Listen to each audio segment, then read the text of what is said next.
Hola, ¿qué tal? Buenos días, bienvenidos a esta entrega informativa de Costa Rica Noticias, este resumen de 24 horas. Soy la periodista Elki Méndez y estaré acompañándolas durante este rato de información. Recordarles a ustedes nuestras redes sociales, nos pueden encontrar en Facebook como Sinar Costa Rica Noticias y en Twitter como @SinarNoticias. Vamos de inmediato a conocer nuestros titulares.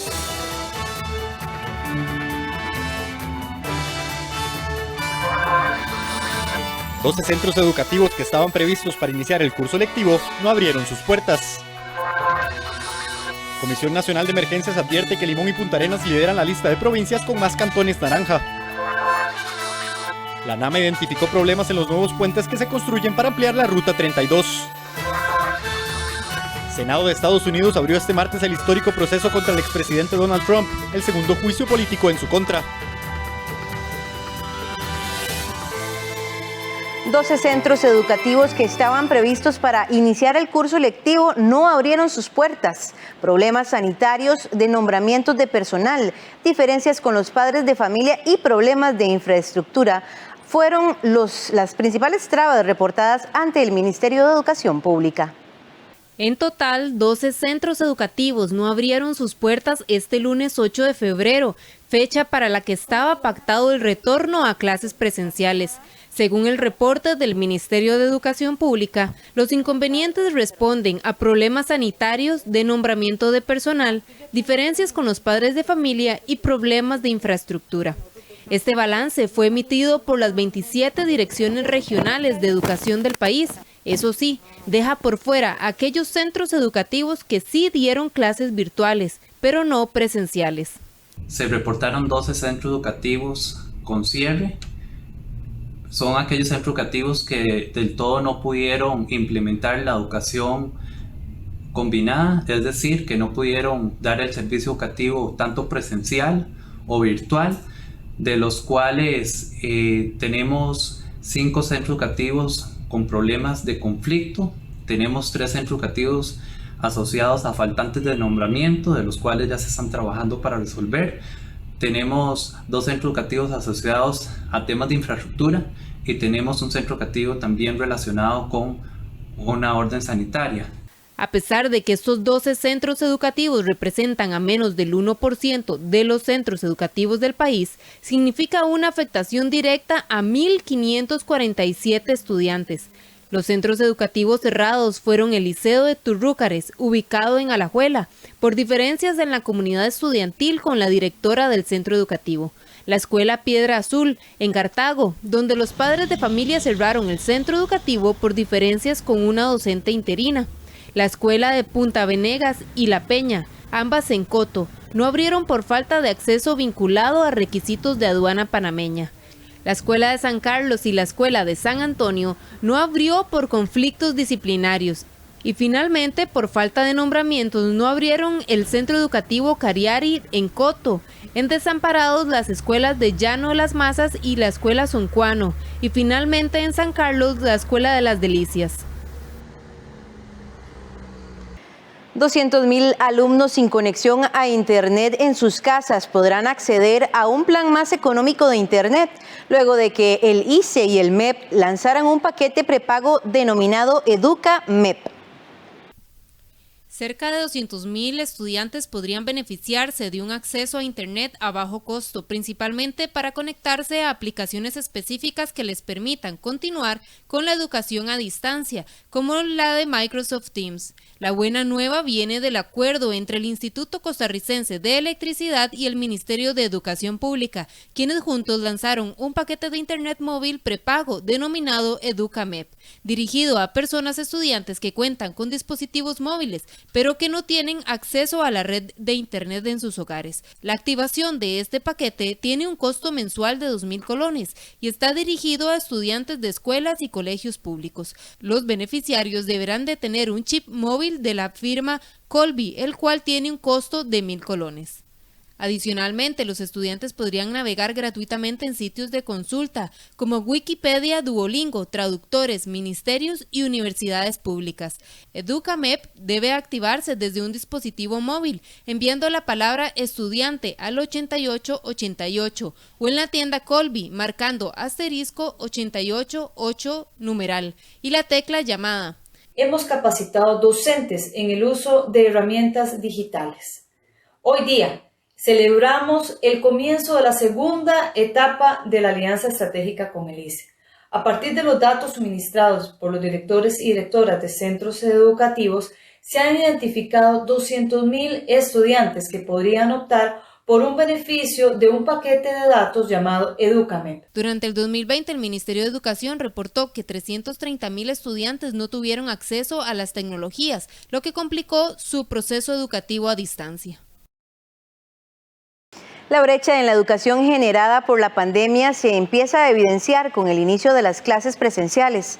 En Costa Rica Noticias queremos darle un espacio a esas voces que atestiguan el impacto de las limitaciones económicas de las familias, de los centros educativos y la complejidad de la enseñanza a distancia, así como los nuevos retos del curso lectivo 2021. Nuestra primera voz de aprendizaje en pandemia cuenta cómo el rezago en la enseñanza puede calar en lo más básico de la educación. Al recibir ahora estudiantes que vienen de instituciones públicas, pues sí, efectivamente hay una brecha, ¿verdad? Tenemos estudiantes, por ejemplo, que para todos es conocido que en primer grado de la institución pública es un año en el cual no se motiva al estudiante al proceso de lectoescritura, ¿verdad? Sino es un proceso, o que ese año se dedica lo que nosotros llamamos a lo que es la parte de apresto. En segundo grado, en el 2018, pensemos en este estudiante que estuvo en el periodo de huelga, entonces no llegó al proceso de formación académica como debió haber sido, y el año pasado la problemática del COVID. Entonces son estudiantes que están ingresando a la educación privada en este 2021, con un desfase de 3 años, ¿verdad? Es decir, son estudiantes inclusive no han llevado el proceso de lectoescritura como se debió haber llevado. Tras modificar sus sistemas de abastecimiento y ahorro en el consumo de agua, estudiantes de 10 centros educativos de todo el país desarrollarán la cultura del agua este 2021. Con un nuevo sistema de tuberías, tanques de almacenamiento y sistemas de ahorro, unos 6.000 estudiantes de 10 escuelas de diversos lugares del país cuentan con el servicio óptimo para el uso eficiente del agua potable. El gerente general de Acueductos y Alcantarillados dijo que el programa técnico educativo Vigilantes del Agua pretende educar y crear una cultura para proteger el preciado líquido. Estos son los programas más importantes de Acueductos y Alcantarillados. Una de las grandes tareas que tenemos como país, como sociedad, es reducir el consumo de agua. Actualmente consumimos más de 340 litros por persona día y esto es una enorme cantidad de agua. Nosotros tenemos que ir hacia consumos de agua más racionales, podemos llegar a 175, 150 litros por segundo de consumo de agua. Y esto solo se puede hacer con un enorme cambio cultural, un enorme cambio en la educación. Entre tanto, el presidente de la Junta de Educación de la Escuela, Gabriela Mistral, en la Guásima de Alajuela, enfatizó que con el cambio de tuberías y los modernos orinales que no utilizan agua, ahorrarán el vital líquido, bajará la factura y evitará el contagio de la pandemia. Este proyecto es muy importante porque la escuela tenía muchas necesidades de agua, abastecimiento de agua y distribución de agua. Es una escuela que tiene más de 1.200 estudiantes en matrícula. El año pasado, cuando iniciamos el proyecto, sucedió lo de la pandemia y realmente vino a complementar y a llenar muchas necesidades de una población en la Guásima que realmente tenía falencias importantes, ¿verdad?, para todos. Los estudiantes de esta escuela enfatizaron que estas enseñanzas se pueden poner en práctica en sus hogares. En estos tiempos de pandemia el agua es muy importante porque más que nunca tenemos que estar lavándonos las manos y tomando agua. Cuando no había pandemia faltaban las pilas para lavarse las manos. Entonces, y las que habían, los tubos les faltaba agua o no tenían. Y ahora pusieron muchas pilas y sí hay agua. Y como lo necesitamos mucho por la pandemia, también hay que aprender a lavarse las manos mejor y a durar más. El gerente de comunicación de la empresa Coca-Cola recordó que el protocolo sanitario para el regreso a clases señala la importancia del agua potable. Hasta la fecha, Vigilantes del Agua ha permitido el ahorro de más de 739 millones de litros de agua, equivalentes a 284 piscinas olímpicas. Ha beneficiado a 145 centros educativos y capacitado sobre el uso responsable del agua a 1.875 estudiantes de escuelas y colegios.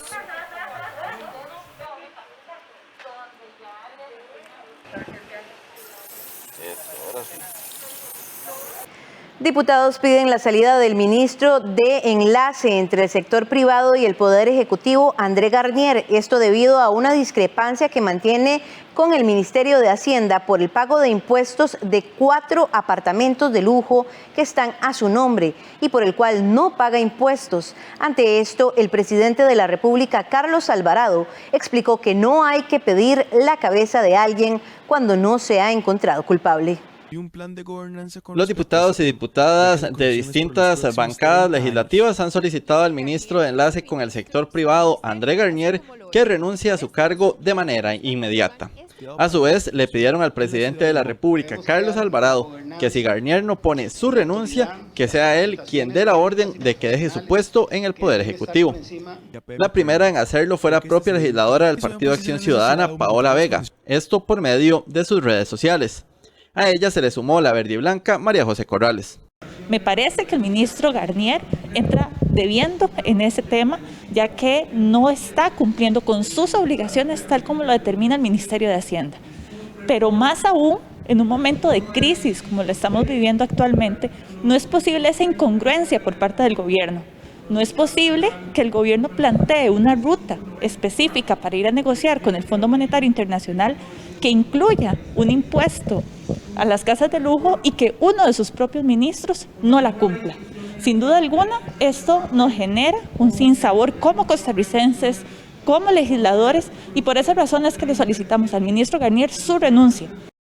Para el mandatario es inaceptable tomar una decisión de este tipo sin que se haya cumplido el proceso de investigación en el Ministerio de Hacienda. Creo que todos los ciudadanos tienen derecho a que antes de eso se dilucide si eso es algo que tiene que hacerse, y eso está en proceso en Hacienda, en proceso de dilucidarse, y ahí es donde corresponde que ocurra. Pedirle la cabeza a alguien sin que un tema de estos haya sido dilucidado, ahí sí creo yo que sería también un juicio político previo a que se determine en Hacienda donde se tiene que terminar.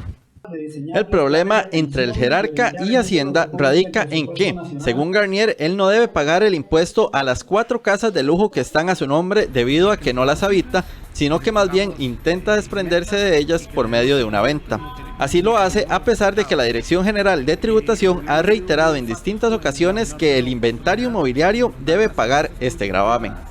Costa Rica Noticias intentó conversar con el ministro André Garnier, sin embargo su asesor de prensa no nos dio respuesta sobre la petición realizada. La Comisión Nacional de Emergencias advierte que Limón y Punta Arenas lideran la lista de provincias con más cantones naranja. 5 cantones pasaron de alerta amarilla a alerta naranja por COVID-19. Se trata de San José, Orotina, Parrita, Garavito y Matina. Para esta semana, la localidad que mostró mayor incremento en el número de casos fue Garavito, ya que tuvo un aumento de 81% de los casos positivos por COVID-19, pasando de 26 a 49 casos en las últimas 2 semanas. Tendríamos entonces un total de 16 cantones que permanecen en condición de alerta naranja y 66 cantones que permanecen en alerta amarilla.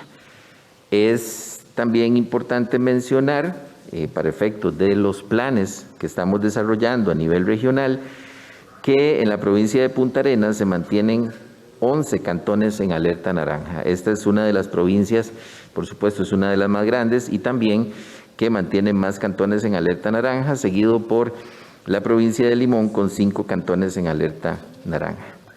Según la información que recopila y procesa la Sala de Análisis de la Situación Nacional, se ha logrado evidenciar una disminución de nuevos casos de coronavirus, principalmente desde la primera semana epidemiológica de este año. Aún así, hay muchos territorios que mantienen cifras altas de casos o bien su descenso de nuevos casos se da de manera lenta.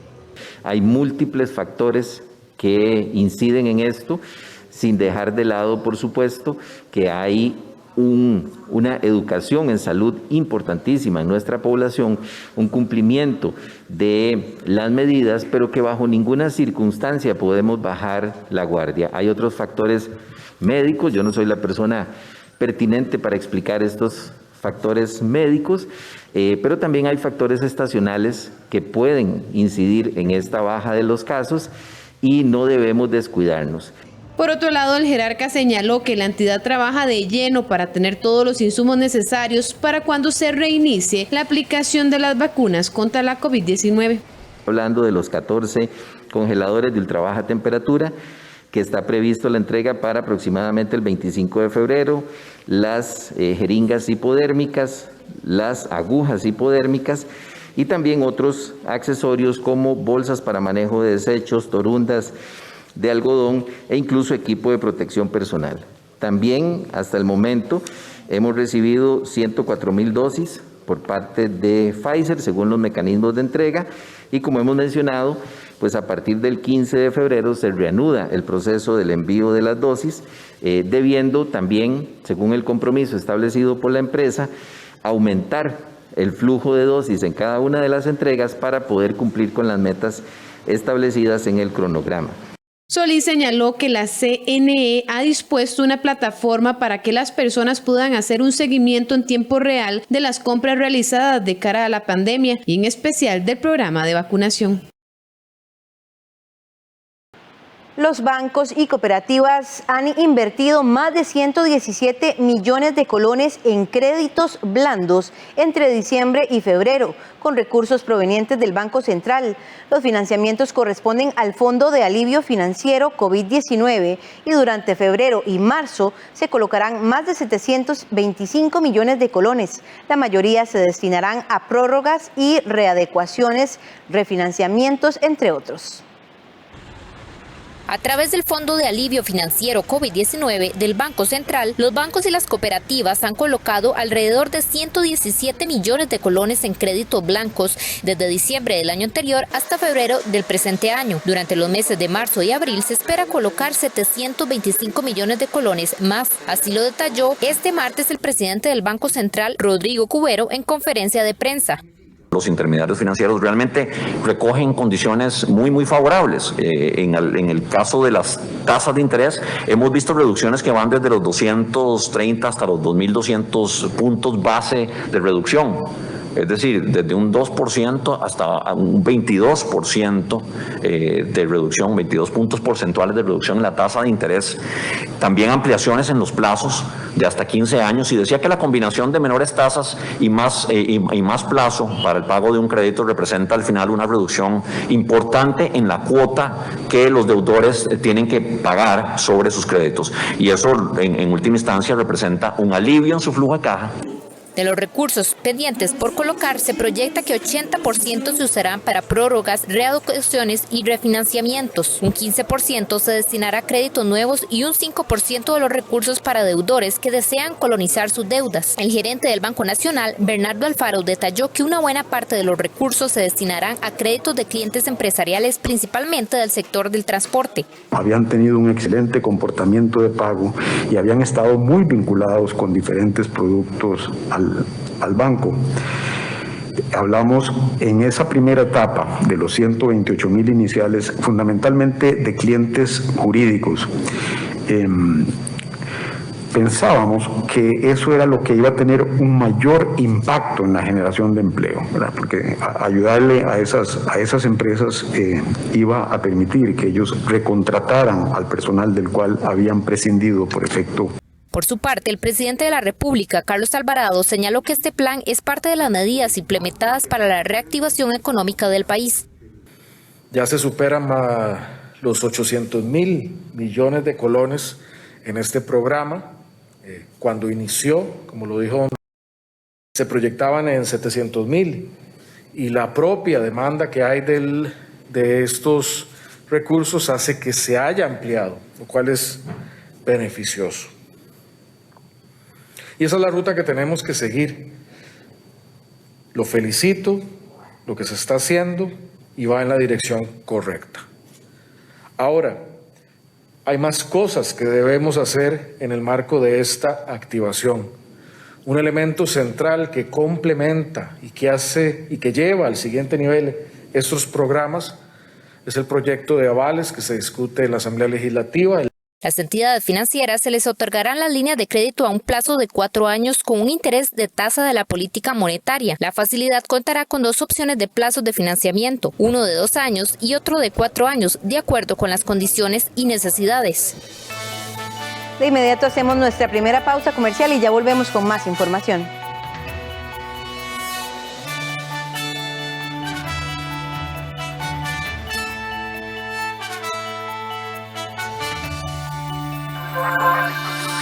El Senado de Estados Unidos abrió este martes el histórico proceso contra el expresidente Donald Trump, el segundo juicio político en su contra. A veces nos cuesta ahorrar, porque tenemos que sacar tiempo para pasar dinero de una cuenta a otra. Porque aunque nos proponemos guardar una parte, no siempre lo logramos, porque si andamos efectivo, lo podríamos gastar. Ahorrar es más fácil cuando es automático. Defina el monto fijo a debitar automáticamente y el plazo. Puede hacerlo en bancobcr.com. Programe ya su ahorro automático. Somos el Banco de Costa Rica.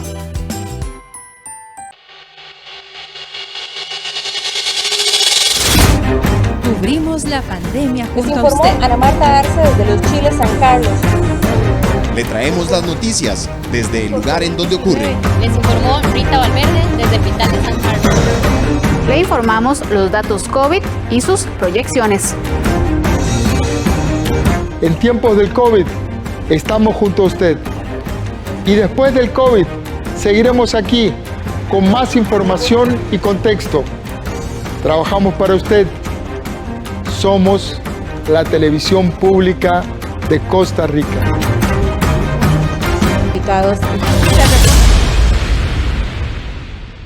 Costa Rica es pura vida. Costa Rica es mi patria querida. Temas de salud, temas de cocina, música, hogar. Son muchas las informaciones que tenemos todos los días de 8 de la mañana y hasta las 10. A diferentes medios y en nuestros diferentes espacios ustedes pueden disfrutar de Café Nacional. Así es, te invitamos 8 de la mañana, de lunes a viernes. Un pueblo en marcha pero sin apuros. Costa Rica, Costa Rica. Los martes y viernes a las 12:45 de la tarde, no se pierda la conferencia oficial sobre la pandemia de COVID-19 en nuestro país. Todo aquí en 13, Costa Rica Televisión.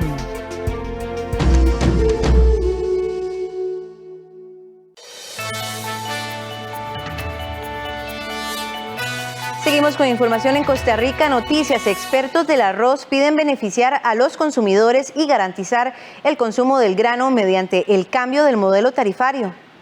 En el marco del foro virtual sobre la competencia del observatorio sobre OCDE y políticas públicas, los expertos aseguraron que es necesaria una adecuación del modelo que propicie un menor costo y beneficio para los consumidores. Porque el tema aquí es también que el consumidor pueda llegar a un supermercado y encontrar una variedad de productos, no únicamente una o dos marcas y que a lo mejor hasta pertenecen a un mismo grupo de interés económico, ¿no?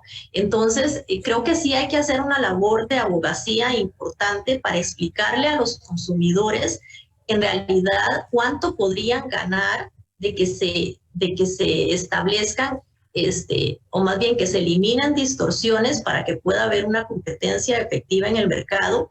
Y además también pues hay que ser honestos en el discurso de que pues la autoridad de competencia no está para defender a participantes en el mercado. Nosotros no estamos para defender cuotas de mercado ni para evitar que productores salgan del mercado. Según los expertos, la regulación del precio genera dependencia en las importaciones, las ganancias para los industriales, los elevados montos en el país y que no haya un aumento en la productividad. Precisamente sobre este tema, el economista Bernal Jiménez planteó dejar los precios máximos para proteger al consumidor pobre, eliminar el control de precios mínimos y el control de bandeo, y también crear un control de precio máximo del arroz 80% para los importadores. En un foro del Observatorio de OCDE y Políticas Públicas de Lead University y el Consejo de Promoción de la Competitividad, los expertos analizaron la actual situación del país con el modelo de regulación del arroz y la posible apertura del mercado. El ANAME identificó problemas en los nuevos puentes que se construyen para ampliar la Ruta 32, grietas en el pavimento y filtración de agua. Además, indicó que aún quedan 325 expropiaciones pendientes. Contenedores y van a transitar más. Expertos del Laboratorio Nacional de Materiales y Modelos Estructurales, la ANAME, expusieron a los diputados que integran la Comisión Especial de Limón una serie de deficiencias en los trabajos que se realizan para ampliar la Ruta 32. Según el ANAME, de las 456 propiedades que se deben expropiar, solo se han concretado 131, es decir, que aún quedan pendientes 325. Otro de los aspectos que señalaron es que no se tomó en cuenta la carga vehicular que generaría la nueva terminal de contenedores de Moín, así como el puesto fronterizo de tablillas, que ya generaron agrietamientos en el pavimento. También se encontraron deficiencias en los nuevos puentes. En el caso de los puentes nuevos y las rehabilitaciones que están haciendo, también hemos detectado algunos puntos o algunas deficiencias que hemos informado a la administración. Se han colocado rellenos de concreto en las juntas, ¿verdad? Que es la junta lo que divide al puente nuevo de la sección de carretera.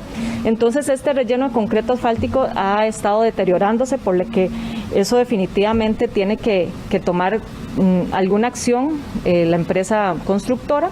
Y también se han detectado filtraciones de agua en las juntas longitudinales, en las juntas provisionales, que puede producir algún deterioro en los apoyos. Entonces, este tipo de filtraciones o este tipo de rellenos, sin duda son acciones que se pueden corregir, pero que nosotros informamos para que se tomen las acciones oportunamente.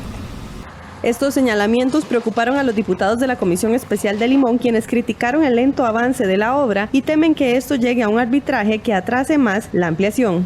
Lo que no se valdría es que estemos invirtiendo aproximadamente 300 millones en una empresa supervisora que no supervisa o que supervisa muy poco, ¿verdad? Yo no soy ingeniera, pero esos hallazgos que ustedes señalan me parece que son hallazgos que una buena empresa supervisora también debería de identificar, ¿verdad? ¿Ven ustedes alguna posibilidad de que esto llegue a un arbitraje? Y si llega a un arbitraje, si saben cuánto normalmente dura un arbitraje y cuáles pueden ser las consecuencias inmediatas en cuanto a al seguimiento de la carretera o no durante el periodo de ese arbitraje. Hay temas como por ejemplo la parte de puentes, que de lo que conocemos hay posiciones muy firmes de parte de tanto de la unidad ejecutora como de la empresa Check, y en ese caso creo que nosotros, digamos, de parte de la ANAME y viendo la parte técnica, sabemos que hay puentes que, como le dije anteriormente, tienen que reconstruirse por sus condiciones actuales, y si eso llega a arbitraje, pues esperaríamos que prive ahí de verdad el criterio técnico. Las obras en esta carretera iniciaron en el 2017 y se tenía previsto que estaría lista para el 2021. Sin embargo, por el momento solo lleva cerca de un 30% de avance.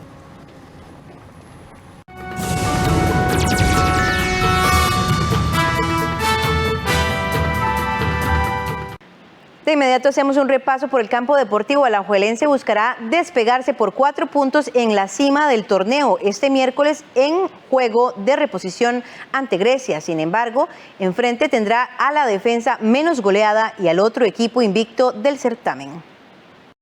En apenas 7 fechas, el campeón nacional podría tomar distancias de sus perseguidores en la parte alta de la tabla de posiciones del torneo de clausura 2021. En juego de reposición, este miércoles la liga recibirá al Municipal Grecia en duelo de invictos. Los manudos son líderes con 14 puntos, uno más que Santos. Por eso, con un triunfo tomarían una distancia de 4 unidades. Más abajo están Jicaral con 11, San Carlos con 10 y Saprissa con 9. Los morados podrían llegar a 12 si vencen el jueves a Pérez Celedón.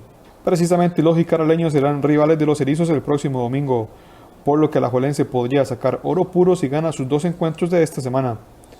La liga llega a este encuentro invicto, siendo el segundo equipo más goleador del certamen con 13 goles, uno menos que Saprissa.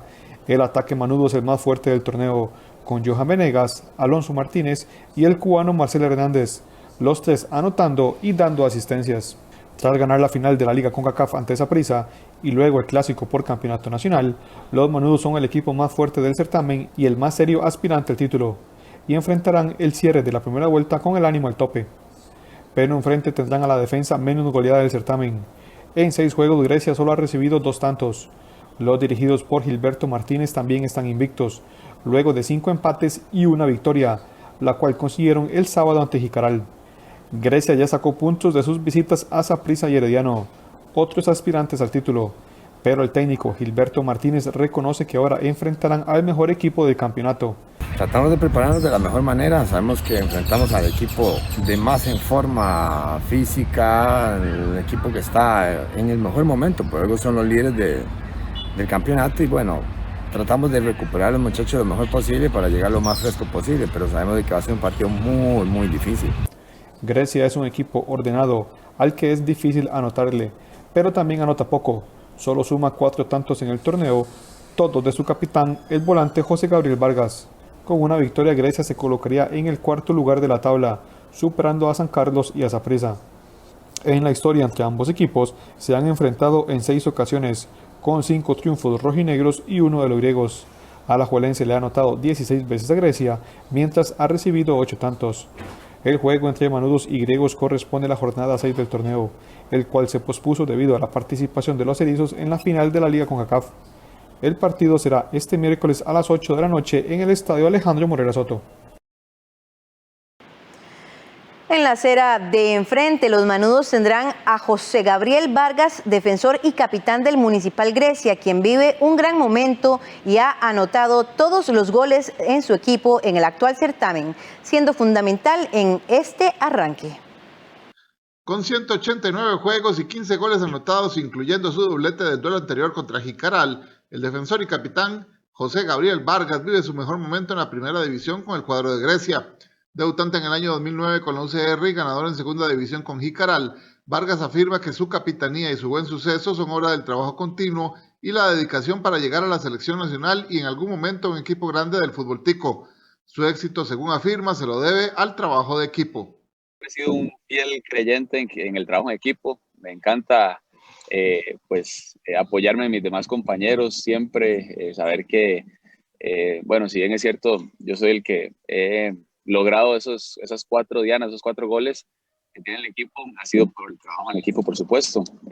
Ayer, por ejemplo, el partido contra Jicaral, el sábado, si no hubiera sido por un trabajo colectivo, un esfuerzo grandísimo, las jugadas que llega, Pablo Herrera que le hacen el penal, el Tanque Castro que le va a hacer la asistencia, un pase muy bueno de Jefferson, etc. O sea, simplemente me ha tocado culminarla, una jugada a la muerta que también el Tanque cabecea, me queda el rebote y he estado siendo oportuno, Gerardo, como llaman, estar ahí en el momento.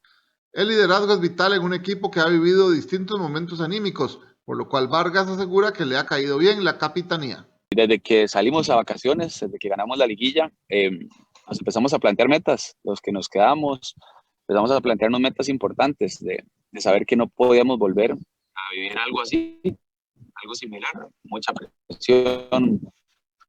El equipo estaba para más y partido a partido nos íbamos, como decimos, hundiendo un poco más, ¿verdad? Sin tener la intención de hacerlo, simplemente que las cosas no fluían. Entonces, esa presión la llevamos varios, la gran mayoría del equipo. Y como capitanes, como líderes, obviamente yo me apoyaba muchísimo el torneo pasado en Álvaro Sánchez, en Chaca Ruiz, los que estábamos antes, y por supuesto que fue una presión importante que tuvimos que llevar porque que uno no puede, ¿verdad? Como los demás experiencias, recargarle todo eso a los más jóvenes. Y para este torneo, Gerardo, vieras que se han unido piezas súper importantes, jugadores de muchísimo liderazgo, de muchísimo recorrido, como lo es José Garro, Marvin Obando, el mismo Tanque Castro que volvió, que viene con su experiencia. Entonces, por supuesto, bueno, vuelve Chaca, ya está Álvaro Sánchez, estoy yo. Hay varios jugadores de muchísimo recorrido que tienen una madurez importante, Gerardo, y de verdad que el equipo los ha no solamente acoplado muy bien a ellos como nuevos compañeros, sino que ellos mismos, debido a su liderazgo, le han caído muy bien, le han asentado muy bien al grupo. José Gabriel Vargas espera seguir su camino de goles y buenos juegos. Será una ficha importante este miércoles cuando Grecia enfrente a Alajuelense.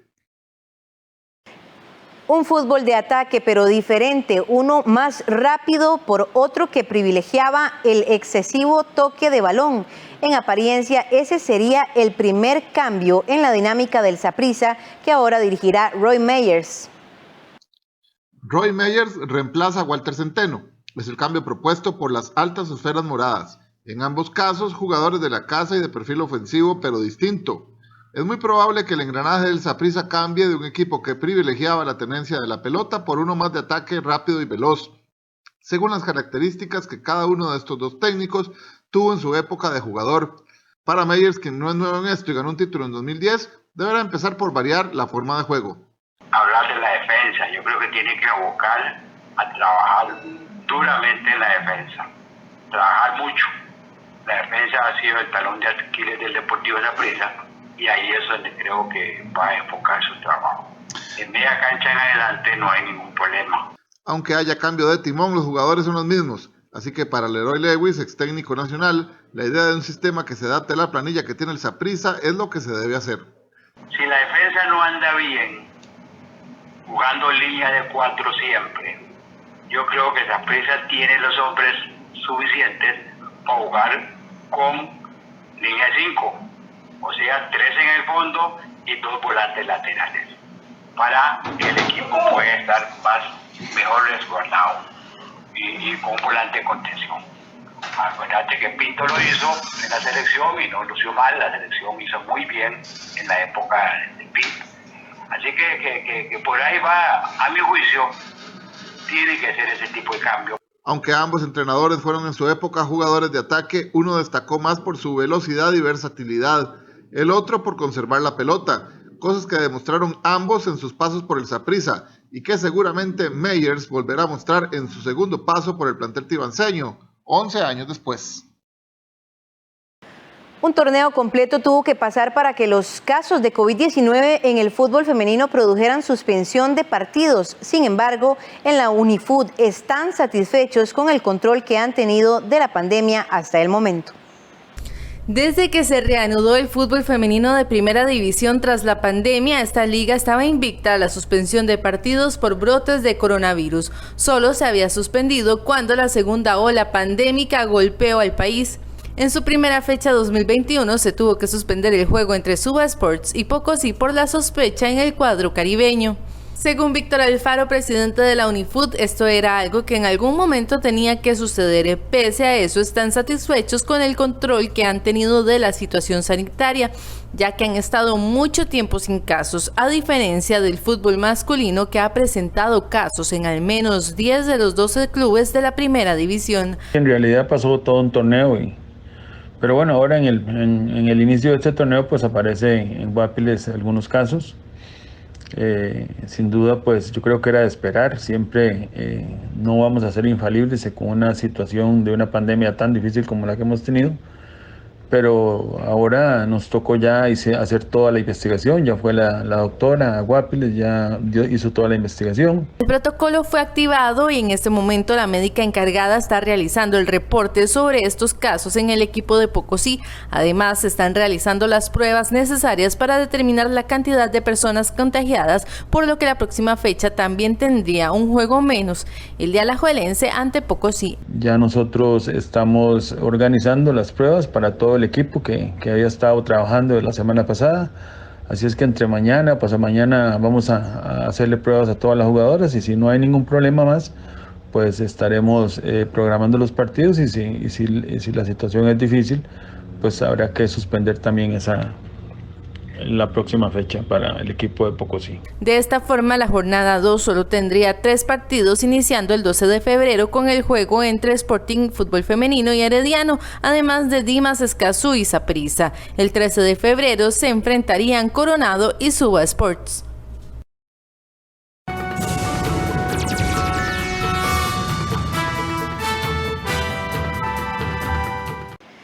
El Senado de Estados Unidos abrió este martes el histórico proceso contra el expresidente Donald Trump, el segundo juicio político en su contra, centrado en los cargos de incitación a la insurrección por su rol en el violento ataque al Capitolio. Comienza el juicio político contra Donald Trump. El Senado de Estados Unidos dio inicio el martes al histórico proceso en contra del expresidente, acusado de incitación a la insurrección por su rol en el violento ataque al Capitolio del pasado 6 de enero que dejó 5 muertos. Los demócratas acusan al exmandatario republicano de haber arengado a sus seguidores a tomar la sede del Congreso, mientras él se negaba a reconocer su derrota electoral frente al ahora presidente Joe Biden. No van a escuchar largos sermones de mi parte, porque nuestro caso se basa en hechos puros y duros. Todo es sobre los hechos. Trump es el primer presidente de Estados Unidos en ser sometido a 2 juicios políticos, tras haber sido absuelto en 2020 de los cargos por abuso de poder. Se trata también del primer mandatario en ser procesado después de haber dejado el gobierno. El Senado debe primero votar sobre si es constitucional juzgar a un expresidente, un paso que es una mera formalidad, ya que los demócratas tienen los suficientes votos, pero que será un indicador de cuántos republicanos están abiertos a considerar estos cargos. El grueso del proceso comenzará el miércoles. Y a partir de entonces, cada parte tendrá 16 horas para presentar sus argumentos orales. El gobierno español anunció que las restricciones impuestas a los vuelos provenientes de Reino Unido, Brasil y Sudáfrica se prolongarán hasta el 2 de marzo ante los persistentes temores ligados a las variantes del coronavirus. Muchas gracias, ministra portavoz. Buenas tardes y saludos. España prolongó hasta el 2 de marzo las limitaciones a los vuelos provenientes de Reino Unido, Brasil y Sudáfrica. Las variantes del coronavirus detectadas en esos países inquietan a la comunidad internacional, que se interroga sobre su contagiosidad y la eficacia de las vacunas contra ellas. Además de seguir las recomendaciones del Consejo Europeo, la 2020/1475 de realizar PCRs en origen, las 72 horas previas también, quiero decirles que respecto a estos vuelos procedentes de Brasil o aquellos que haciendo escala vengan de la República Sudafricana, también estamos haciendo test de antígenos en el aeropuerto. Actualmente solo pueden entrar pasajeros provenientes de estos países con nacionalidad o residencia en España y Andorra. Una excepción es para los pasajeros en tránsito, quienes no pueden salir del aeropuerto ni permanecer más de 24 horas. La variante británica se ha expandido en España y las autoridades sanitarias estiman que podría convertirse en la mayoritaria para el mes de marzo. España es uno de los países europeos más golpeados por la pandemia, con más de 62.000 fallecimientos y 3 millones de contagios. De inmediato hacemos una pausa comercial y ya regresamos con más información. Quédese con nosotros.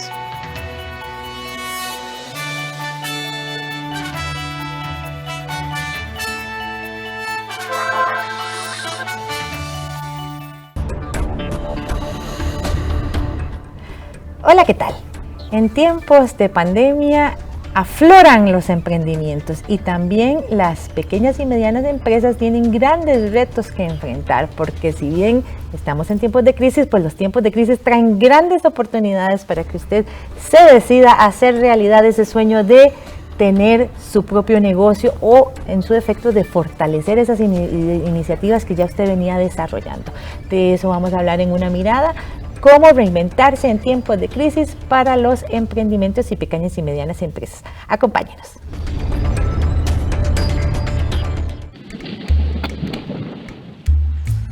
Este jaguar es Alex y reclama a su presa. Y ella es Molly, que también busca su tortuga verde. Se luce frente a la cámara. Este es el rey del bosque tropical, el eslabón final de la cadena alimenticia.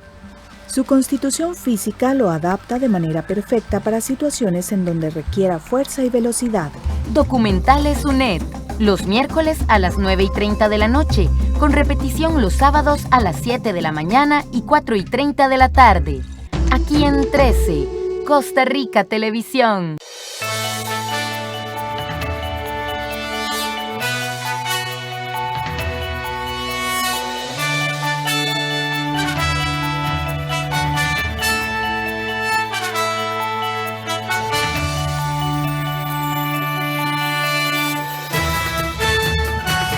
Hola, ¿qué tal? Buenos días, bienvenidos a esta entrega informativa de Costa Rica Noticias, este resumen de 24 horas.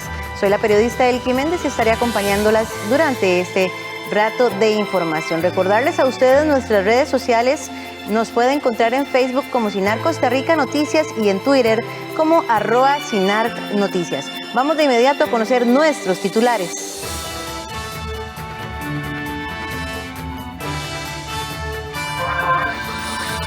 12 centros educativos que estaban previstos para iniciar el curso lectivo no abrieron sus puertas.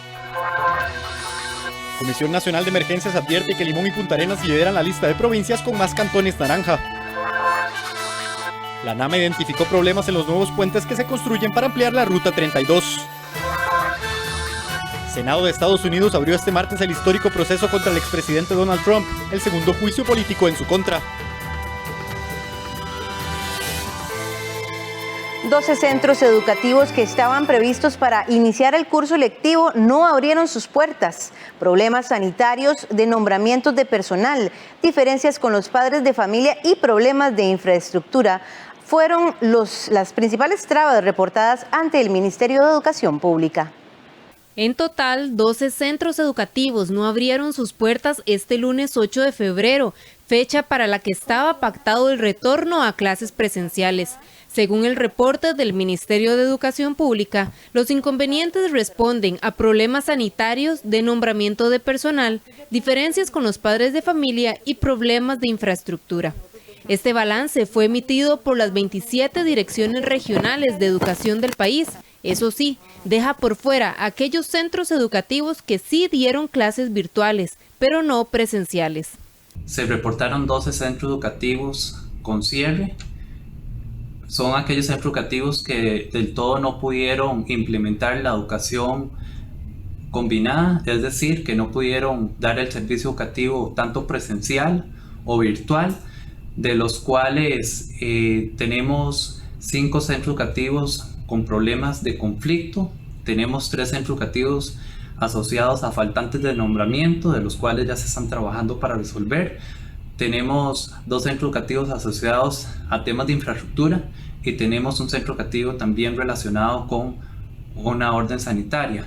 A pesar de que estos 12 centros educativos representan a menos del 1% de los centros educativos del país, significa una afectación directa a 1.547 estudiantes. Los centros educativos cerrados fueron el Liceo de Turrúcares, ubicado en Alajuela, por diferencias en la comunidad estudiantil con la directora del centro educativo. La Escuela Piedra Azul, en Cartago, donde los padres de familia cerraron el centro educativo por diferencias con una docente interina. La Escuela de Punta Venegas y La Peña, ambas en Coto, no abrieron por falta de acceso vinculado a requisitos de aduana panameña. La Escuela de San Carlos y la Escuela de San Antonio no abrió por conflictos disciplinarios. Y finalmente, por falta de nombramientos, no abrieron el Centro Educativo Cariari en Coto. En Desamparados, las escuelas de Llano de las Masas y la Escuela Zoncuano. Y finalmente en San Carlos, la Escuela de las Delicias. 200,000 alumnos sin conexión a Internet en sus casas podrán acceder a un plan más económico de Internet, luego de que el ICE y el MEP lanzaran un paquete prepago denominado Educa MEP. Cerca de 200,000 estudiantes podrían beneficiarse de un acceso a Internet a bajo costo, principalmente para conectarse a aplicaciones específicas que les permitan continuar con la educación a distancia, como la de Microsoft Teams.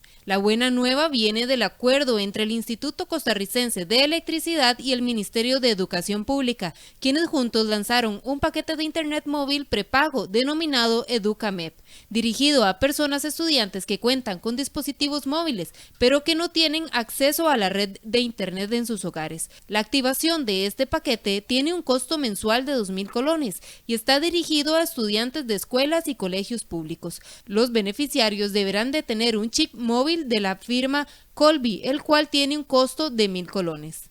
Adicionalmente, los estudiantes podrían navegar gratuitamente en sitios de consulta como Wikipedia, Duolingo, traductores, ministerios y universidades públicas.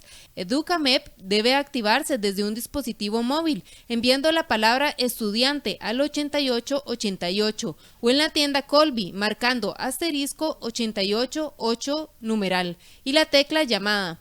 Hemos capacitado docentes en el uso de herramientas digitales. Hoy día celebramos el comienzo de la segunda etapa de la Alianza Estratégica con el ICE. A partir de los datos suministrados por los directores y directoras de centros educativos, se han identificado 200.000 estudiantes que podrían optar por un beneficio de un paquete de datos llamado EducaMEP. Durante el 2020, el Ministerio de Educación reportó que 330.000 estudiantes no tuvieron acceso a las tecnologías, lo que complicó su proceso educativo a distancia.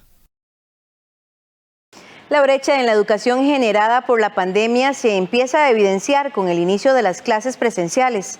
En Costa Rica Noticias queremos darle un espacio a esas voces que atestiguan el impacto de las limitaciones económicas de las familias, de los centros educativos y la complejidad de la enseñanza a distancia, así como los nuevos retos del curso lectivo 2021.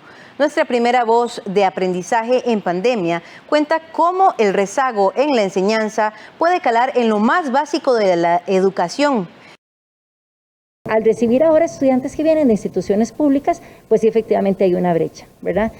Tenemos estudiantes, por ejemplo, que para todos es conocido que en primer grado de la institución pública es un año en el cual no se motiva al estudiante al proceso de lectoescritura, ¿verdad? Sino es un proceso, o que ese año se dedica a lo que nosotros llamamos a lo que es la parte de apresto. En segundo grado, en el 2018, pensemos en este estudiante que estuvo en el periodo de huelga, entonces no llevó el proceso de formación académica como debió haber sido, y el año pasado la problemática del COVID.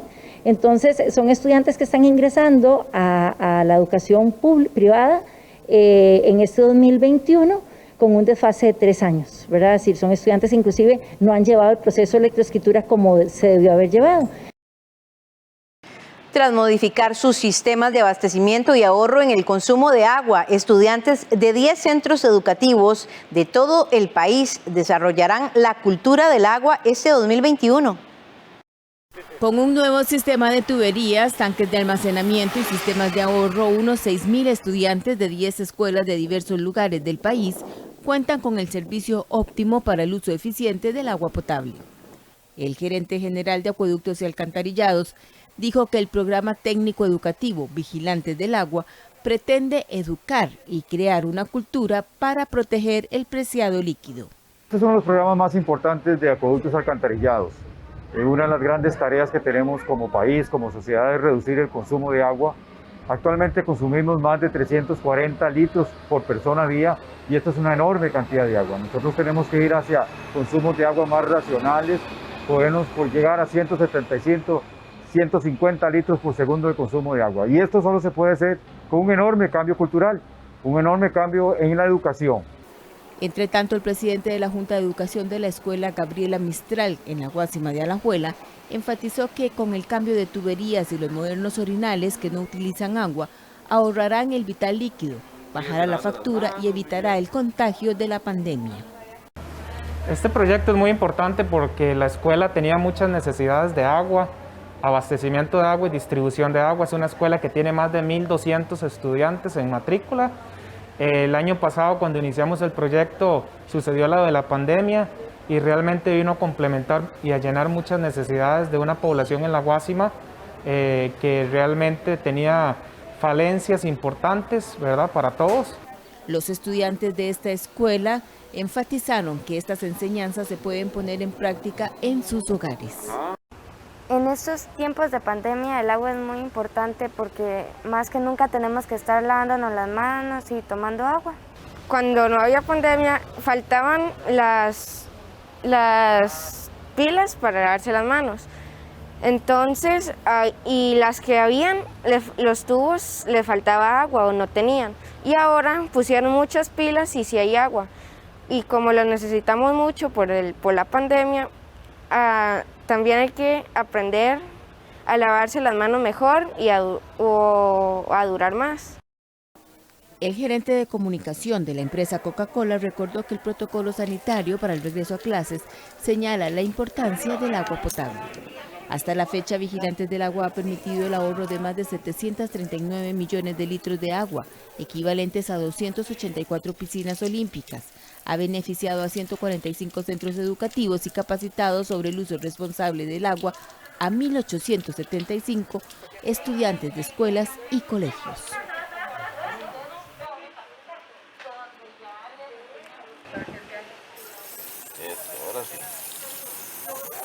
Diputados piden la salida del ministro de Enlace entre el sector privado y el Poder Ejecutivo, André Garnier. Esto debido a una discrepancia que mantiene con el Ministerio de Hacienda por el pago de impuestos de 4 apartamentos de lujo que están a su nombre y por el cual no paga impuestos. Ante esto, el presidente de la República, Carlos Alvarado, explicó que no hay que pedir la cabeza de alguien cuando no se ha encontrado culpable.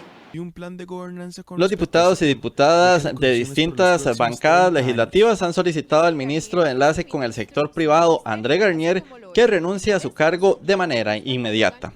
A su vez, le pidieron al presidente de la República, Carlos Alvarado, que si Garnier no pone su renuncia, que sea él quien dé la orden de que deje su puesto en el Poder Ejecutivo. La primera en hacerlo fue la propia legisladora del Partido Acción Ciudadana, Paola Vega, esto por medio de sus redes sociales. A ella se le sumó la verde y blanca María José Corrales.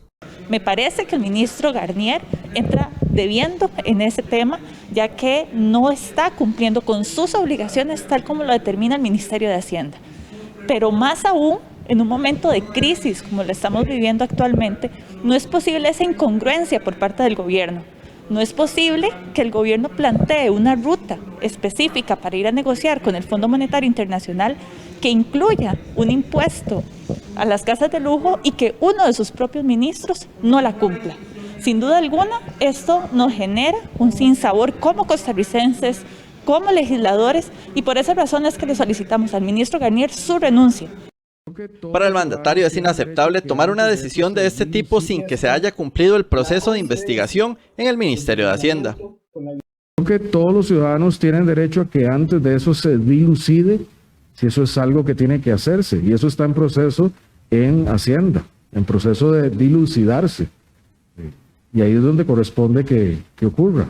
Pedirle la cabeza a alguien sin que un tema de estos haya sido dilucidado, ahí sí creo yo que sería también un juicio político previo a que se determine en Hacienda donde se tiene que terminar. El problema entre el jerarca y Hacienda radica en que, según Garnier, él no debe pagar el impuesto a las 4 casas de lujo que están a su nombre debido a que no las habita, sino que más bien intenta desprenderse de ellas por medio de una venta. Así lo hace a pesar de que la Dirección General de Tributación ha reiterado en distintas ocasiones que el inventario inmobiliario debe pagar este gravamen. Costa Rica Noticias intentó conversar con el ministro André Garnier, sin embargo su asesor de prensa no nos dio respuesta sobre la petición realizada. La Comisión Nacional de Emergencias advierte que Limón y Punta Arenas lideran la lista de provincias con más cantones naranja. 5 cantones pasaron de alerta amarilla a alerta naranja por COVID-19. Se trata de San José, Orotina, Parrita, Garavito y Matina. Para esta semana, la localidad que mostró mayor incremento en el número de casos fue Garavito, ya que tuvo un aumento de 81% de los casos positivos por COVID-19, pasando de 26 a 49 casos en las últimas 2 semanas.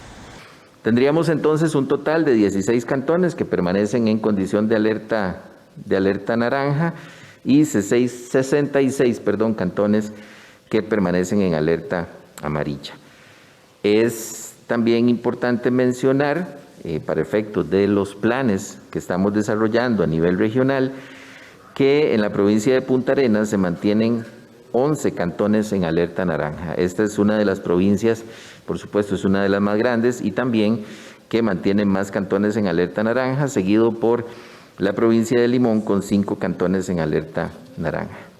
Según la información que recopila y procesa la Sala de Análisis de la Situación Nacional, se ha logrado evidenciar una disminución de nuevos casos de coronavirus, principalmente desde la primera semana epidemiológica de este año. Aún así, hay muchos territorios que mantienen cifras altas de casos o bien su descenso de nuevos casos se da de manera lenta. Hay múltiples factores que inciden en esto, sin dejar de lado, por supuesto, que hay una educación en salud importantísima en nuestra población, un cumplimiento de las medidas, pero que bajo ninguna circunstancia podemos bajar la guardia. Hay otros factores médicos, yo no soy la persona pertinente para explicar estos factores médicos, pero también hay factores estacionales que pueden incidir en esta baja de los casos y no debemos descuidarnos. Por otro lado, el jerarca señaló que la entidad trabaja de lleno para tener todos los insumos necesarios para cuando se reinicie la aplicación de las vacunas contra la COVID-19. Hablando de los 14 congeladores de ultra baja temperatura, que está previsto la entrega para aproximadamente el 25 de febrero, las jeringas hipodérmicas, las agujas hipodérmicas y también otros accesorios como bolsas para manejo de desechos, torundas de algodón e incluso equipo de protección personal. También hasta el momento hemos recibido 104,000 dosis por parte de Pfizer según los mecanismos de entrega y como hemos mencionado, pues a partir del 15 de febrero se reanuda el proceso del envío de las dosis, debiendo también, según el compromiso establecido por la empresa, aumentar el flujo de dosis en cada una de las entregas para poder cumplir con las metas establecidas en el cronograma. Solís señaló que la CNE ha dispuesto una plataforma para que las personas puedan hacer un seguimiento en tiempo real de las compras realizadas de cara a la pandemia y en especial del programa de vacunación.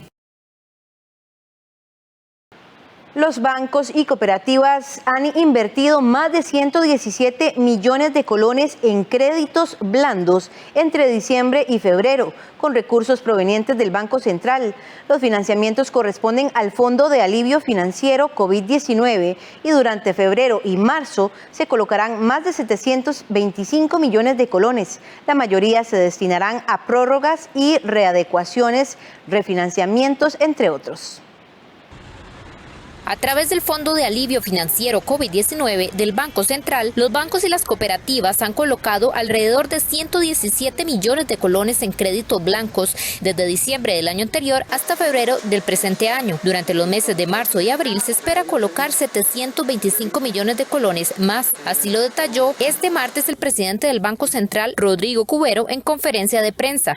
Los intermediarios financieros realmente recogen condiciones muy favorables. En el caso de las tasas de interés, hemos visto reducciones que van desde los 230 hasta los 2.200 puntos base de reducción. Es decir, desde un 2% hasta un 22% de reducción, 22 puntos porcentuales de reducción en la tasa de interés. También ampliaciones en los plazos de hasta 15 años. Y decía que la combinación de menores tasas y más plazo para el pago de un crédito representa al final una reducción importante en la cuota que los deudores tienen que pagar sobre sus créditos. Y eso, en última instancia, representa un alivio en su flujo de caja.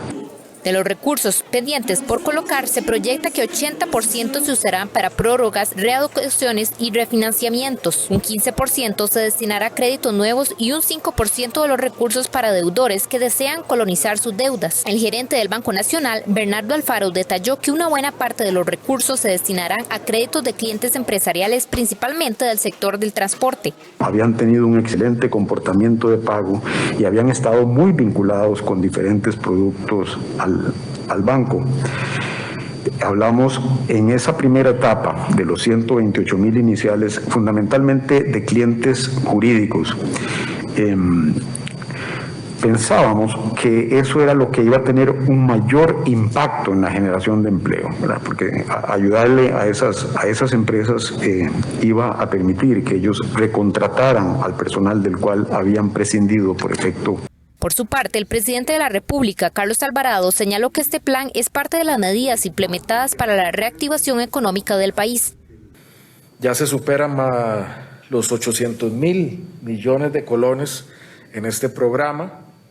Cuando inició, como lo dijo, se proyectaban en 700.000 y la propia demanda que hay de estos recursos hace que se haya ampliado, lo cual es beneficioso.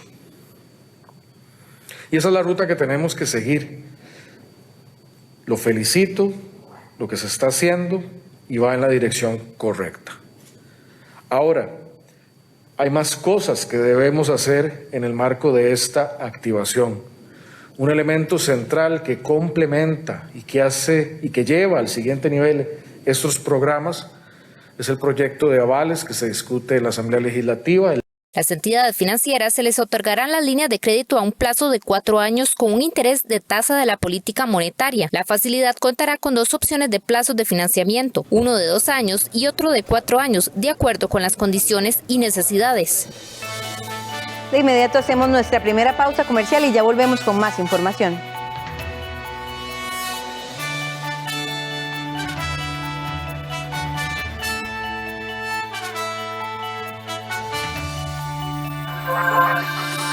El Senado de Estados Unidos abrió este martes el histórico proceso contra el expresidente Donald Trump, el segundo juicio político en su contra.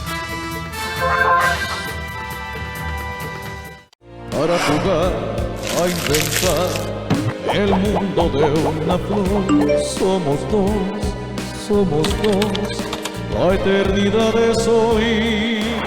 Hola, ¿cómo están? Soy José Mata y quiero hacerles una invitación muy especial. Que celebremos juntos el Día del Amor y la Amistad, aquí en su casa, El Cinar. Ya saben, tenemos una cita este 14 de febrero. ¿Cómo están? Bienvenidos. Ella es divertida. Me van a amar. Y como buena chef, conoce esos toques especiales.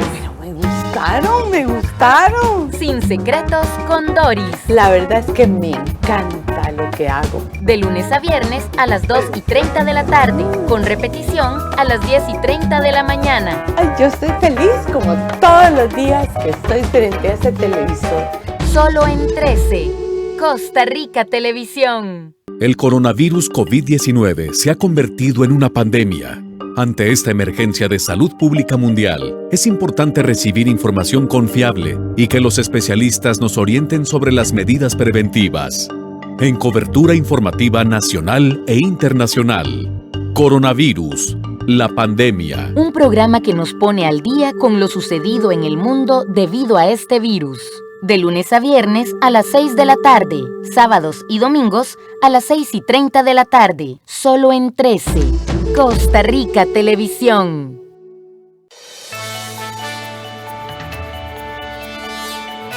Seguimos con información en Costa Rica Noticias. Expertos del arroz piden beneficiar a los consumidores y garantizar el consumo del grano mediante el cambio del modelo tarifario.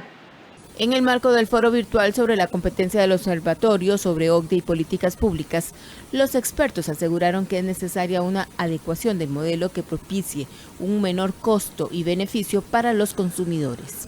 Porque el tema aquí es también que el consumidor pueda llegar a un supermercado y encontrar una variedad de productos, no únicamente una o dos marcas y que a lo mejor hasta pertenecen a un mismo grupo de interés económico, ¿no? Entonces, creo que sí hay que hacer una labor de abogacía importante para explicarle a los consumidores en realidad cuánto podrían ganar de que se establezcan o más bien que se eliminen distorsiones para que pueda haber una competencia efectiva en el mercado y además también pues hay que ser honestos en el discurso de que pues la autoridad de competencia no está para defender a participantes en el mercado, nosotros no estamos para defender cuotas de mercado ni para evitar que productores salgan del mercado. Según los expertos, la regulación del precio genera dependencia en las importaciones, las ganancias para los industriales, los elevados montos en el país y que no haya un aumento en la productividad. Precisamente sobre este tema, el economista Bernal Jiménez planteó dejar los precios máximos para proteger al consumidor pobre, eliminar el control de precios mínimos y el control de bandeo, y también crear un control de precio máximo del arroz 80% para los importadores. En un foro del Observatorio de OCDE y Políticas Públicas de Lead University y el Consejo de Promoción de la Competitividad, los expertos analizaron la actual situación del país con el modelo de regulación del arroz y la posible apertura del mercado. El ANAME identificó problemas en los nuevos puentes que se construyen para ampliar la Ruta 32, grietas en el pavimento y filtración de agua. Además, indicó que aún quedan 325 expropiaciones pendientes. Contenedores y van a transitar más. Expertos del Laboratorio Nacional de Materiales y Modelos Estructurales, la ANAME, expusieron a los diputados que integran la Comisión Especial de Limón una serie de deficiencias en los trabajos que se realizan para ampliar la Ruta 32. Según el ANAME, de las 456 propiedades que se deben expropiar, solo se han concretado 131, es decir, que aún quedan pendientes 325. Otro de los aspectos que señalaron es que no se tomó en cuenta la carga vehicular que generaría la nueva terminal de contenedores de Moín, así como el puesto fronterizo de tablillas, que ya generaron agrietamientos en el pavimento. También se encontraron deficiencias en los nuevos puentes. En el caso de los puentes nuevos y las rehabilitaciones que están haciendo, también hemos detectado algunos puntos o algunas deficiencias que hemos informado a la administración. Se han colocado rellenos de concreto en las juntas, ¿verdad? Que es la junta lo que divide al puente nuevo de la sección de carretera. Entonces este relleno de concreto asfáltico ha estado deteriorándose, por lo que eso definitivamente tiene que tomar alguna acción la empresa constructora. Y también se han detectado filtraciones de agua en las juntas longitudinales, en las juntas provisionales, que puede producir algún deterioro en los apoyos. Entonces, este tipo de filtraciones o este tipo de rellenos, sin duda son acciones que se pueden corregir, pero que nosotros informamos para que se tomen las acciones oportunamente. Estos señalamientos preocuparon a los diputados de la Comisión Especial de Limón, quienes criticaron el lento avance de la obra y temen que esto llegue a un arbitraje que atrase más la ampliación. Lo que no se valdría es que estemos invirtiendo aproximadamente 300 millones en una empresa supervisora que no supervisa o que supervisa muy poco, ¿verdad? Yo no soy ingeniera, pero esos hallazgos que ustedes señalan me parece que son hallazgos que una buena empresa supervisora también debería de identificar, ¿verdad? ¿Ven ustedes alguna posibilidad de que esto llegue a un arbitraje? Y si llega a un arbitraje, si saben cuánto normalmente dura un arbitraje y cuáles pueden ser las consecuencias inmediatas en cuanto a al seguimiento de la carretera o no durante el periodo de ese arbitraje. Y hay temas como por ejemplo la parte de puentes, que de lo que conocemos hay posiciones muy firmes de parte de tanto de la unidad ejecutora como de la empresa Check, y en ese caso creo que nosotros, digamos, de parte de la ANAME y viendo la parte técnica, sabemos que hay puentes que, como le dije anteriormente, tienen que reconstruirse por sus condiciones actuales, y si eso llega a arbitraje, pues esperaríamos que prive ahí de verdad el criterio técnico. Las obras en esta carretera iniciaron en el 2017 y se tenía previsto que estaría lista para el 2021. Sin embargo, por el momento solo lleva cerca de un 30% de avance.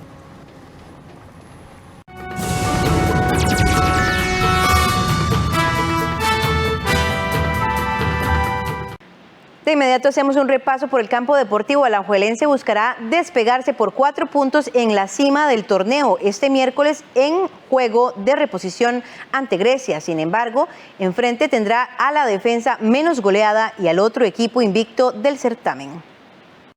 En apenas 7 fechas, el campeón nacional podría tomar distancias de sus perseguidores en la parte alta de la tabla de posiciones del torneo de clausura 2021. En juego de reposición, este miércoles la Liga recibirá al Municipal Grecia en duelo de invictos. Los manudos son líderes con 14 puntos, uno más que Santos. Por eso, con un triunfo tomarían una distancia de 4 unidades. Más abajo están Jicaral con 11, San Carlos con 10 y Saprissa con 9. Los morados podrían llegar a 12 si vencen el jueves a Pérez Celedón. Precisamente los jicaraleños serán rivales de los erizos el próximo domingo, por lo que alajuelense podría sacar oro puro si gana sus 2 encuentros de esta semana. La liga llega a este encuentro invicto, siendo el segundo equipo más goleador del certamen con 13 goles, uno menos que Saprissa. El ataque manudo es el más fuerte del torneo, con Johan Venegas, Alonso Martínez y el cubano Marcel Hernández, los 3 anotando y dando asistencias. Tras ganar la final de la Liga CONCACAF ante Saprissa y luego el clásico por campeonato nacional, los manudos son el equipo más fuerte del certamen y el más serio aspirante al título, y enfrentarán el cierre de la primera vuelta con el ánimo al tope. Pero enfrente tendrán a la defensa menos goleada del certamen. En 6 juegos Grecia solo ha recibido 2 tantos. Los dirigidos por Gilberto Martínez también están invictos, luego de 5 empates y 1 victoria, la cual consiguieron el sábado ante Jicaral. Grecia ya sacó puntos de sus visitas a Saprissa y Herediano, otros aspirantes al título, pero el técnico Gilberto Martínez reconoce que ahora enfrentarán al mejor equipo del campeonato. Tratamos de prepararnos de la mejor manera, sabemos que enfrentamos al equipo de más en forma física, el equipo que está en el mejor momento, por algo son los líderes del campeonato y bueno, tratamos de recuperar a los muchachos lo mejor posible para llegar lo más fresco posible, pero sabemos que va a ser un partido muy difícil. Grecia es un equipo ordenado al que es difícil anotarle, pero también anota poco, solo suma 4 tantos en el torneo, todos de su capitán, el volante José Gabriel Vargas. Con una victoria Grecia se colocaría en el 4º lugar de la tabla, superando a San Carlos y a Saprissa. En la historia entre ambos equipos se han enfrentado en 6 ocasiones, con 5 triunfos rojinegros y 1 de los griegos. Alajuelense le ha anotado 16 veces a Grecia, mientras ha recibido 8 tantos. El juego entre manudos y griegos corresponde a la jornada 6 del torneo, el cual se pospuso debido a la participación de los erizos en la final de la Liga CONCACAF. El partido será este miércoles a las 8 de la noche en el Estadio Alejandro Morera Soto. En la acera de enfrente, los manudos tendrán a José Gabriel Vargas, defensor y capitán del Municipal Grecia, quien vive un gran momento y ha anotado todos los goles en su equipo en el actual certamen, siendo fundamental en este arranque. Con 189 juegos y 15 goles anotados, incluyendo su doblete del duelo anterior contra Jicaral, el defensor y capitán José Gabriel Vargas vive su mejor momento en la primera división con el cuadro de Grecia. Debutante en el año 2009 con la UCR y ganador en segunda división con Jicaral, Vargas afirma que su capitanía y su buen suceso son obra del trabajo continuo y la dedicación para llegar a la selección nacional y en algún momento un equipo grande del fútbol tico. Su éxito, según afirma, se lo debe al trabajo de equipo. He sido un fiel creyente en el trabajo en equipo. Me encanta apoyarme en mis demás compañeros, siempre saber que, bueno, si bien es cierto, yo soy el que he logrado esas 4 dianas, esos 4 goles que tiene el equipo, ha sido por el trabajo en el equipo, por supuesto. Ayer, por ejemplo, el partido contra Jicaral, el sábado, si no hubiera sido por un trabajo colectivo, un esfuerzo grandísimo, las jugadas que llega, bueno, Pablo Herrera que le hacen el penal, el Tanque Castro que le va a hacer la asistencia, un pase muy bueno de Jefferson, etc. O sea, simplemente me ha tocado culminarla, una jugada a la muerta que también el Tanque cabecea, me queda el rebote y he estado siendo oportuno, Gerardo, como llaman, estar ahí en el momento. El liderazgo es vital en un equipo que ha vivido distintos momentos anímicos, por lo cual Vargas asegura que le ha caído bien la capitanía. Desde que salimos a vacaciones, desde que ganamos la liguilla, nos empezamos a plantear metas, los que nos quedamos, empezamos a plantearnos metas importantes de saber que no podíamos volver a vivir algo así, algo similar, mucha presión. El equipo estaba para más y partido a partido nos íbamos, como decimos, hundiendo un poco más, ¿verdad? Sin tener la intención de hacerlo, simplemente que las cosas no fluyan. Entonces, esa presión la llevamos varios, la gran mayoría del equipo. Y como capitanes, como líderes, obviamente yo me apoyaba muchísimo el torneo pasado en Álvaro Sánchez, en Chaca Ruiz, los que estábamos antes, y por supuesto que fue una presión importante que tuvimos que llevar porque uno no puede, ¿verdad? Como los demás experiencia, recargarle todo eso a los más jóvenes. Y para este torneo, Gerardo, vieras que se han unido piezas súper importantes, jugadores de muchísimo liderazgo, de muchísimo recorrido, como lo es José Garro, Marvin Obando, el mismo Tanque Castro que volvió, que viene con su experiencia, entonces por supuesto, bueno, vuelve Chaca, ya está Álvaro Sánchez, estoy yo, hay varios jugadores de muchísimo recorrido que tienen una madurez importante, Gerardo, y de verdad que el equipo los ha no solamente acoplado muy bien a ellos como nuevos compañeros, sino que ellos mismos, debido a su liderazgo, le han caído muy bien, le han asentado muy bien al grupo. José Gabriel Vargas espera seguir su camino de goles y buenos juegos. Será una ficha importante este miércoles cuando Grecia enfrente a Alajuelense. Un fútbol de ataque pero diferente, uno más rápido por otro que privilegiaba el excesivo toque de balón. En apariencia, ese sería el primer cambio en la dinámica del Saprissa que ahora dirigirá Roy Meyers. Roy Meyers reemplaza a Walter Centeno. Es el cambio propuesto por las altas esferas moradas. En ambos casos, jugadores de la casa y de perfil ofensivo pero distinto. Es muy probable que el engranaje del Saprissa cambie de un equipo que privilegiaba la tenencia de la pelota por uno más de ataque rápido y veloz, según las características que cada uno de estos dos técnicos tuvo en su época de jugador. Para Meyers, quien no es nuevo en esto y ganó un título en 2010, deberá empezar por variar la forma de juego. Hablar de la defensa, yo creo que tiene que abocar a trabajar duramente en la defensa, trabajar mucho. La defensa ha sido el talón de Aquiles del Deportivo Saprissa y ahí es donde creo que va a enfocar su trabajo. En media cancha en adelante no hay ningún problema.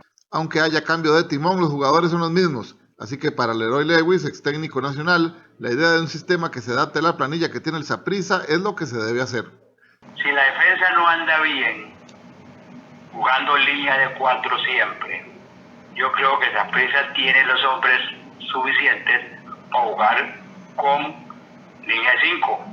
O sea, 3 en el fondo y 2 volantes laterales, para que el equipo pueda estar mejor resguardado y con un volante de contención.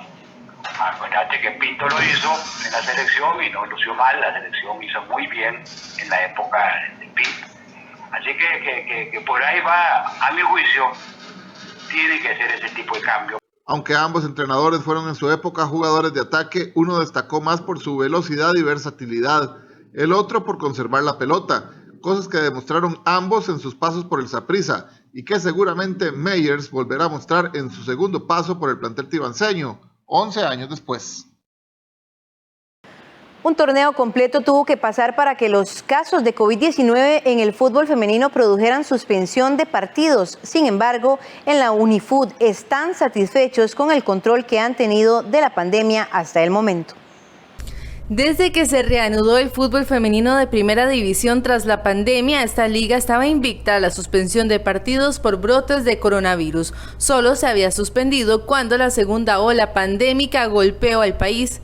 En su primera fecha 2021 se tuvo que suspender el juego entre Suba Sports y Pocosí por la sospecha en el cuadro caribeño.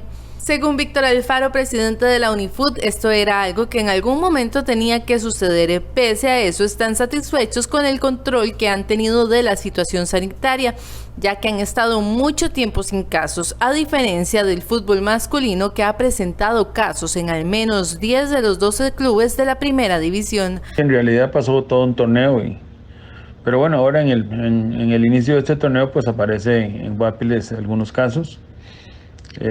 Sin duda, pues yo creo que era de esperar. Siempre no vamos a ser infalibles con una situación de una pandemia tan difícil como la que hemos tenido, pero ahora nos tocó ya hacer toda la investigación. Ya fue la doctora Guapiles, ya hizo toda la investigación. El protocolo fue activado y en este momento la médica encargada está realizando el reporte sobre estos casos en el equipo de Pocosí. Además, se están realizando las pruebas necesarias para determinar la cantidad de personas contagiadas, por lo que la próxima fecha también tendría un juego menos, el de Alajuelense ante Pocosí. Ya nosotros estamos organizando las pruebas para todo el equipo que había estado trabajando la semana pasada, así es que entre mañana, pasado mañana vamos a hacerle pruebas a todas las jugadoras y si no hay ningún problema más, pues estaremos programando los partidos y si la situación es difícil, pues habrá que suspender también la próxima fecha para el equipo de Pocosí. De esta forma, la jornada 2 solo tendría 3 partidos, iniciando el 12 de febrero con el juego entre Sporting Fútbol Femenino y Herediano, además de Dimas Escazú y Saprissa. El 13 de febrero se enfrentarían Coronado y Suba Sports.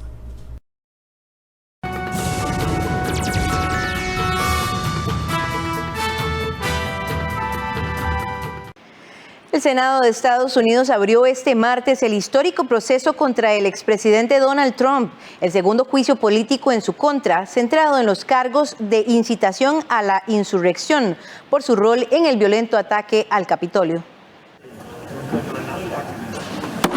Comienza el juicio político contra Donald Trump. El Senado de Estados Unidos dio inicio el martes al histórico proceso en contra del expresidente, acusado de incitación a la insurrección por su rol en el violento ataque al Capitolio del pasado 6 de enero que dejó 5 muertos.